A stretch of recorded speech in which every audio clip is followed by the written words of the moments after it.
So in a lesson, if you're going to look at keywords and supporting sentences, that's a skill. If you're going to summarize a passage in a lesson, that's a skill. If you're going to look at beginnings and endings, that's a skill. If you're looking at irony, if you're looking at how humor has been created, if you can recognize those things, that's a skill. So I just want skills. Whether you do ask what question you ask or which book you write in is immaterial. If I come to your classroom in the 6th and if I say, tell me what's an irony, after children have done 3 or 4 lessons in irony and they cannot answer, then I would say there's a problem. No matter how many questions you've done in how many books. The bottom line is they should have a sense up here on a permanent basis of what they have done. Otherwise it's not been done adequately. And if it's not been done adequately, it will get flushed out. The brain will say it's extra and throw it out. So that's the most important thing. Now how many, where you want to do is a matter of your technical internal issues.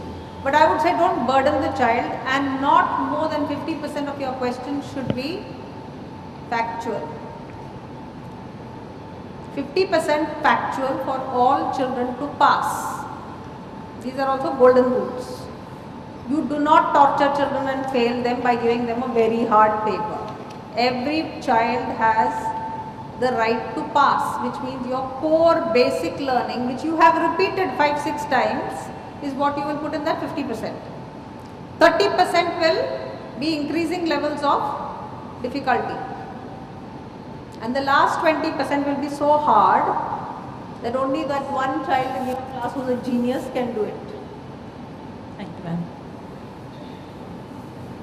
Then you will not have 90% marks in your class. Then your parents will come and start shouting at the principal. You'll have issues. But that's the true paper. Then only you'll get a bell curve like this. Now there are no bell curves, no? 90% mein pakad ke, the curve is just sitting there up. It doesn't come down at all.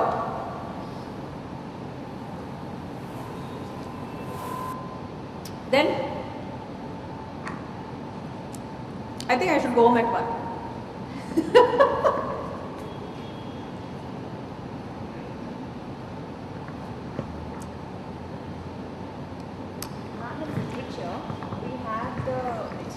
Various books, for example, the gift thing.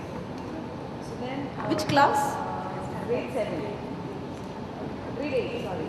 So then we tell them how we do literature is actually the first Merchant of Venice. I told them the story. They read it. They enjoyed it with me. But the second time they told me, "Ma'am, we want the story." Yeah, naturally. So I said, "Fine." I gave them the story. You become the storyteller. Yeah. The bard. But then I didn't want to give them the whole story because I gave them the first part of it and said, we'll read it across and we'll check what happens. So I left it that way. But then, ma'am, I felt I didn't do it well because I wasn't aware of the end of the story, because it was just a small extract taken from one of the books. Which are you talking about? The gift pig. The gift pig. Yeah. Did you read the manual? Yeah. So did you read the learning outcomes? Yeah. Does it say anywhere tell the children the story? Actually, no, it doesn't. Why did you do it? If you do your own thing, no, with empowering English, then you all will go on your own trip. Ma'am, I didn't tell them the story. I just told them. No, I told them the first part, like it's about the king. And did the manual tell you say that? No. You're not following you're not following the manual. So ma'am, will you just guide me? Like how can I go? Follow the manual. What does the manual say? If you've got it, read. Are you an 8th standard or a 2nd standard teacher? You're telling stories to children. Where they should be telling stories in the 2nd standard, they are not telling. Ma'am, but then it becomes very difficult to get their attention because... What, for Merchant of Venice? No, Merchant of Venice it went along very well because I told them the synopsis of it.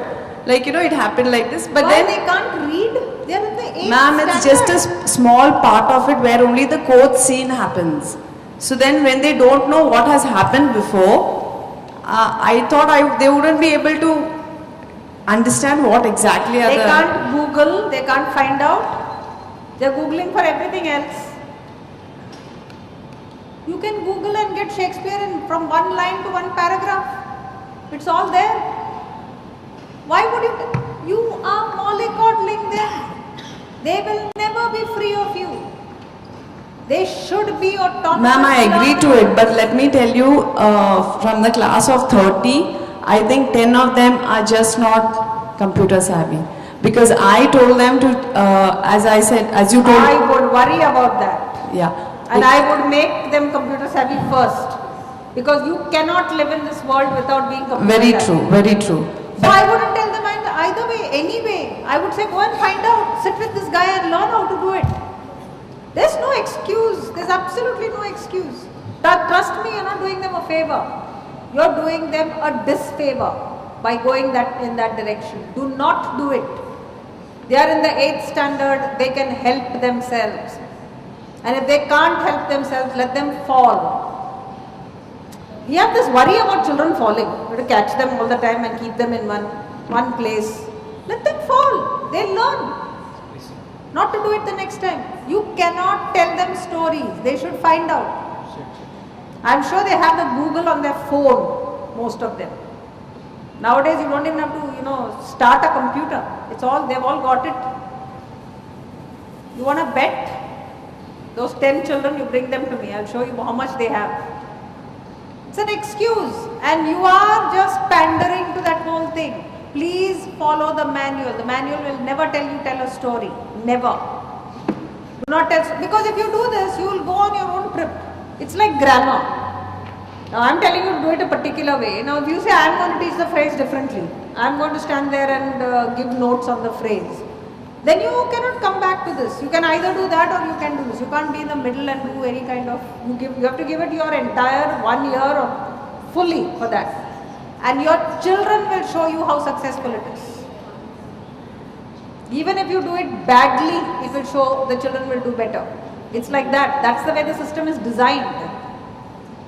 So if I have told you, if I would have told, what is that Merchant of Venice about? It's about a theme. It's not about Merchant of Venice. What was the Merchant of Venice thing about? It's about Shakespeare, right? Was it part of Shakespeare? No, but it's excerpts from Shakespeare. Because they are going to do Shakespeare, you guys are not doing Shakespeare, but ICSE schools are doing Shakespeare and CBSE wants Shakespeare. That's why it's in the book. Now you can decide to drop it if you want completely if you're not doing Shakespeare. I don't mind. But don't do it in a way in which it is like neither here nor there. It's all over the place. There's a particular poetry in that. And if that doesn't come across, the loftiness of Shakespeare doesn't come across to the child, then you've done the child a disservice again. You're telling him a story, which is, tell him to buy one adaptation, you'll get, no? You get Chota Shakespeare. Oh, if he reads, he'll get it. He doesn't need you. Bottom line. There are many avenues, even if he's not computer savvy, there are ways in which he can get those Chota versions of Shakespeare and read. The story you can get anywhere. But what was your point? Tell me. What did you ask? I got caught up in admonishing you for not looking at the manual. But you had a question, which was? She forgot. She got so worried about the way I went at her, question went out of her mind. See, ask, then I'll catch you all like this. You're not looking at the manual. I'll know. Otherwise, I think everyone's doing it the right way. And please finish that book from end to end. Do not leave anything. When I say that, I don't mean do it in detail. So if you've got, let us say you've got a big lesson left. There are, let's say, 8 pages. And you don't have more than 2 periods. Tell me what you'll do. You've got 8 pages, you've got 2 periods. Will you drop the lesson, do the lesson? I'm saying do the lesson, how will you do it?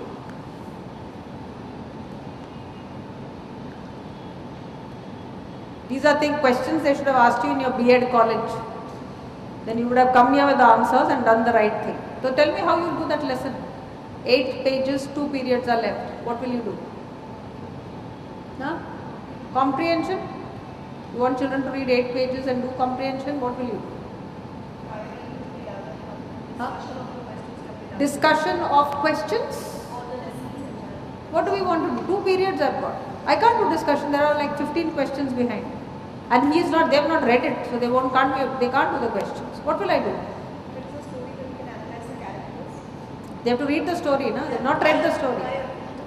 You tell them to read at home and come back. Okay, that could be one way. But if you are going to look at any lesson, please go to the learning outcomes table and check out what are the skills in that lesson. The skills in that lesson might not even be comprehension. The skills in that lesson might be looking at maybe the style of the writer. Maybe just talking about how he or a character, to show a character who is angry or corrupt. It could be just one thing that's important. So you take 2 or 3 important things. Let's say it's about a theme. Suppose you're doing a lesson called art theft. Somebody's got art theft, no? I think it's in grade 7. It's about how people steal Mona Lisa and big paintings and why do they steal it, and it's that kind of thing. Now I have no time to do it. It's a hard lesson. There's pretty good amount of vocabulary in it. My children are not very coming from very affluent families. They are middle class. They won't understand art theft and all that. What should I do?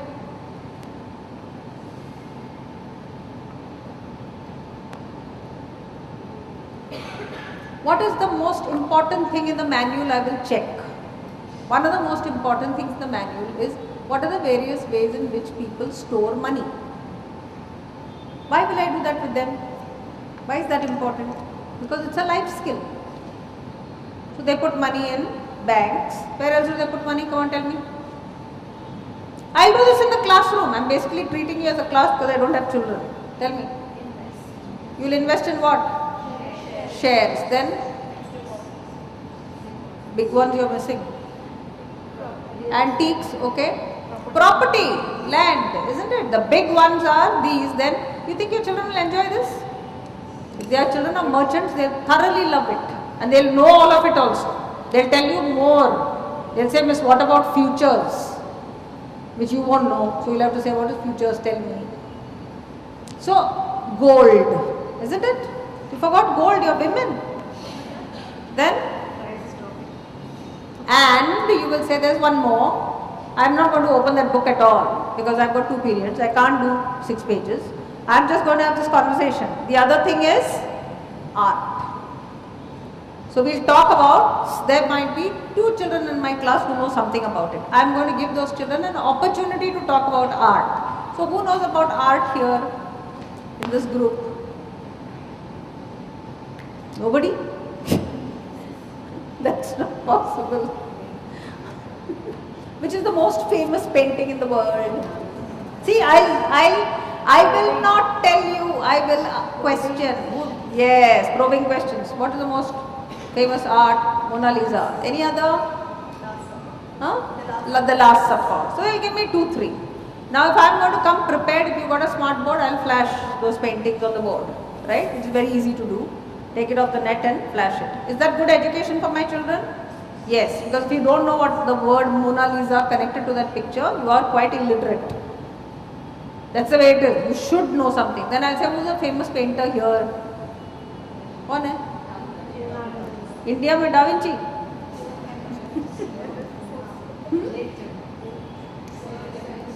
Hussain. M.F. Hussain is one of our most famous painters. And then they'll give you 3, 4 more. They'll say Anjali Menon. They may or may not. But I have basically now established that paintings are very valuable. Have I done that? This thing is about art theft. If they are very valuable, will a robber take it? Yes, he will. Is it easy to carry or hard to carry? It's hard to carry. He has to. But is there a movie on it? Which movie? Huh? Thomas Crown Affair or There are other things that people have stolen. Mission Impossible, Tom Cruise ka. So those kind of things, if I Google, I'll give them URLs, they go and see the movie at home. So half the work is done at home, right? And then we will look at what is the essence of that lesson. And we'll talk about just that essence of the lesson and leave it. I will not leave a hole by not doing it because I don't have time. We'll just talk about it. Is it important, that lesson that I did? Is it good? The girl at the back, tell me why. You look doubtful. A lady in the pink at the back. Why was that an important lesson? Take the mic. I can't hear you. I'm half deaf in my old age. Oh, that's a different group. Doesn't matter. It's a common sense question. Answer. It's got nothing to do with 7th standard. I just told you something. The answer now. Tell me. Why is it an important thing? Suppose you were my student. Would you think it's valuable and why? Because it was not only related to something about the book, something out of the book, something related to general knowledge as well. Correct? So you have gained a lot of general knowledge about investments. You have gained some knowledge about art and artists and their value. You talked about why people steal art and what happens to it. It gains in value. So if you look at some poor artist who really died and then you look at the kind of money that it attracts now, then children are able to appreciate this. You can link it to exhibitions, then you have to ask them to look at 2 films, which is good, very exciting movies. So you've done a good job, 2 periods have been served very well. Instead of leaving it and saying, now let's revise for the exam.